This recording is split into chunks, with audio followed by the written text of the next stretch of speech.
السلام علیکم ورحمۃ اللہ وبرکاتہ۔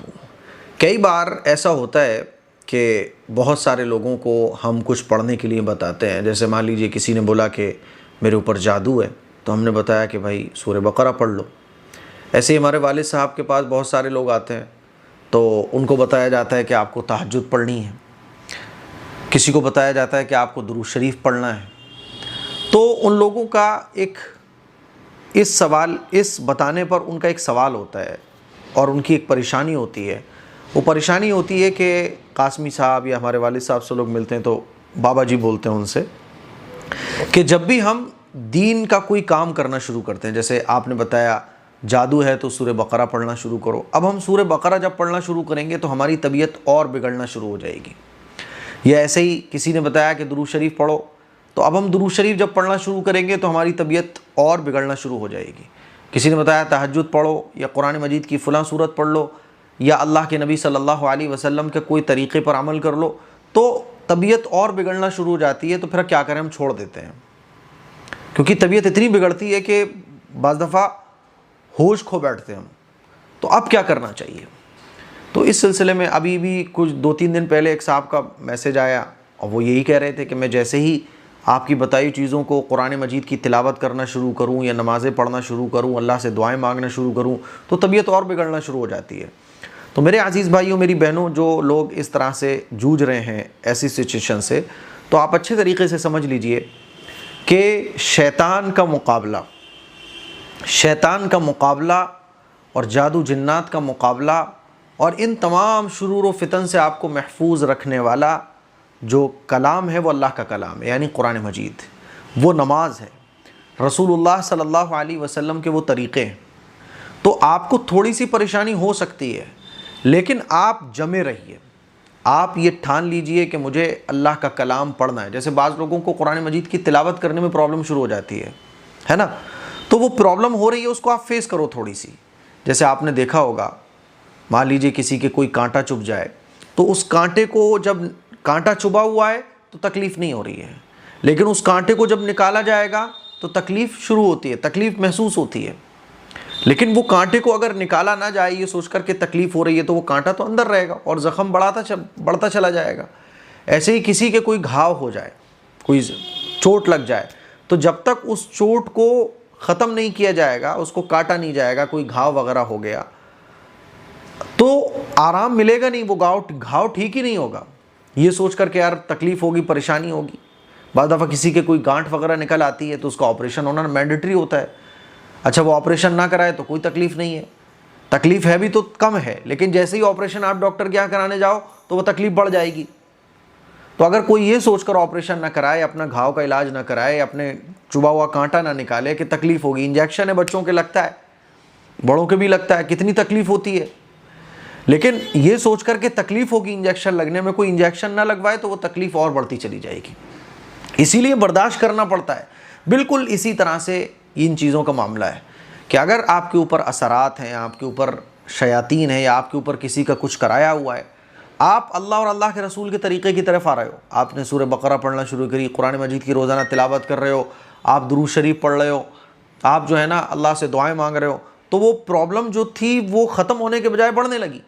تو آپ کو جمے رہنا ہے، آپ کو ڈٹے رہنا ہے، آپ کو اللہ کے سامنے رونے کو اور بڑھا دینا ہے، آپ کو اللہ کے سامنے ہاتھ پھیلانے کو اور بڑھا دینا ہے، اللہ سے گڑ گڑا کر، کیونکہ جب آپ سجدے میں ہوتے ہیں، جب آپ نماز کے اندر ہوتے ہیں، جب آپ قرآن پڑھ رہے ہوتے ہیں، تو اللہ سے ڈائریکٹ آپ کا کنیکشن جڑ جاتا ہے۔ اللہ کے نبی کی حدیث ہے کہ جو شخص یہ چاہے کہ وہ اللہ سے بات کرے تو قرآن مجید پڑھنا شروع کر دے۔ قرآن مجید کو پڑھنے والا اللہ سے بات کر رہا ہوتا ہے۔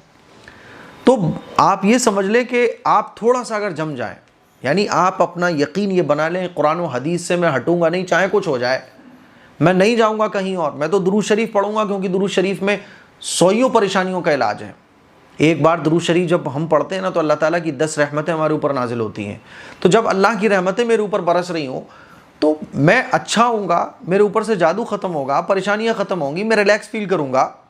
اس ایمان اور یقین کے ساتھ ہمیں اللہ اور اللہ کے رسول کے طریقوں پر عمل کرنا ہے، انشاءاللہ آرام ملے گا۔ تو گھبرانے کی، ڈرنے کی ضرورت نہیں ہے، جو میں بتا رہا ہوں ٹھیک ہے، تھوڑی سی پرابلم ہو رہی ہے لیکن جم کے عمل کیجئے۔ مجھے ایک واقعہ یاد آ رہا ہے، ہمارے ایک اسٹاف میں ایک ٹیچر ہے، تو ان کی والدہ کو جو ہے نا پرابلم، مطلب ویسے ان پر کچھ اثر وثر تو ہوگا پہلے سے، لیکن کیا ہوا کہ جب یہ چیزیں بڑھیں تو کیا ہوتا تھا کہ عصر کے بعد ان کو گھر میں بیٹھی ہوتی تھیں، عصر کی نماز پڑھنے کے بعد اور عصر کے بعد ان کو نظر آنے لگتے تھے کہ سفید کپڑے پہنے ہوئے کچھ لوگ گھر میں آ رہے ہیں، اور وہ کہتی تھی دیکھو بیٹا یہ آ گئے یہ آ گئے یہ آ گئے، اور بے ہوش ہو جاتی تھی۔ وہ میرے پاس آئے، میں نے کہا کہ آپ جو ہے نا آیت الکرسی پڑھیے، چاروں قل پڑھیے، ہے نا، اور والدہ پہ دم کیجیے اور والدہ کو کہیے کہ قرآن مجید کی تلاوت نمازوں کا اہتمام کریں، گھبرائیں نا۔ وہ گئے، 2-3 دن اسی طرح سے ہوتا رہا، وہ میرے پاس آتے رہے، میں کہتا رہا کہ نہیں یہی کرنا ہے۔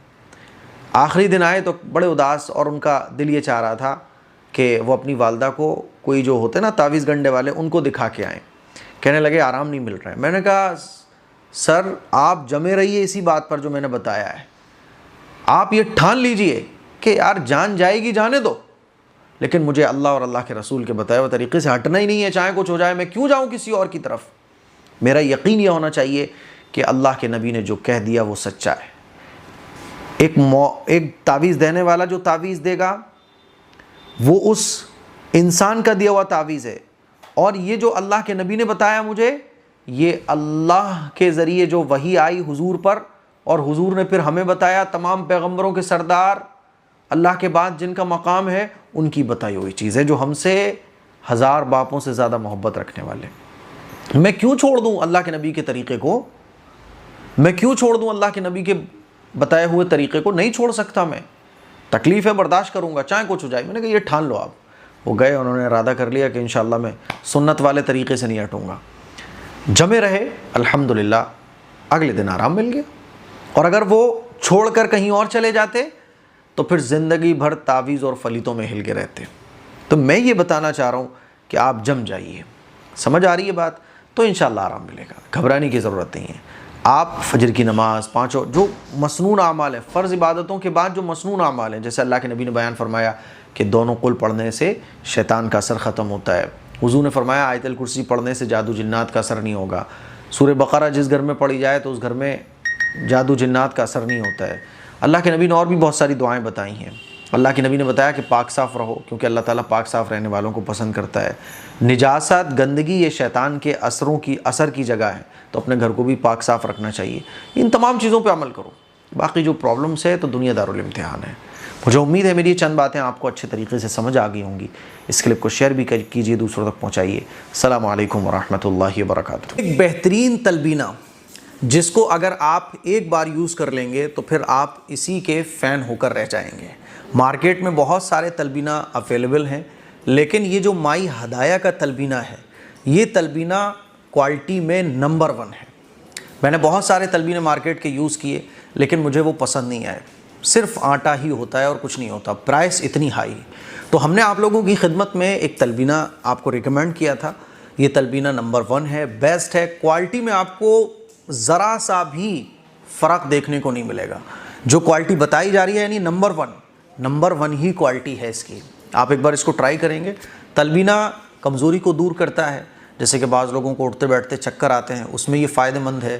کیلشیم کی کمی، وٹامن کی کمی، فائبر کی کمی، اور بھی جتنی طرح کی باڈی میں، خاص طور پر ان لوگوں کے لیے جن کو کمزوری ہے، ویکنیس ہے، طاقت کی کمی ہے، جلدی ہاف جاتے ہیں، جلدی جو ہے نا تھک جاتے ہیں، تو ان کے لیے تلبینہ بیسٹ ہے۔ تلبینہ ایک ڈش سمجھ لو آپ، جیسے ہم لوگ کھیر کھاتے ہیں نا، تو جیسے سویٹ کھاتے ہیں، تو بالکل اسی طرح سے تلبینہ ہوتا ہے۔ آپ اس کو دودھ میں پکائیے، کھیر کی طرح آپ اس کو کھانے کے بعد میٹھے کے طور پہ یا کبھی بھی جب آپ کو من کرے کھا سکتے ہیں۔ کوئی دوائی نہیں ہے، یہ ڈرائی فروٹ سے بنی ہوئی ایک پاؤڈر ہے جس کو دودھ میں ڈال کر کھیر کی طرح بنا کے پھر سرو کیا جاتا ہے۔ تو تلبینہ اگر آپ خریدنا چاہتے ہیں تو آپ اس نمبر پہ کانٹیکٹ کریں اور اپنا آرڈر بک کرائیں۔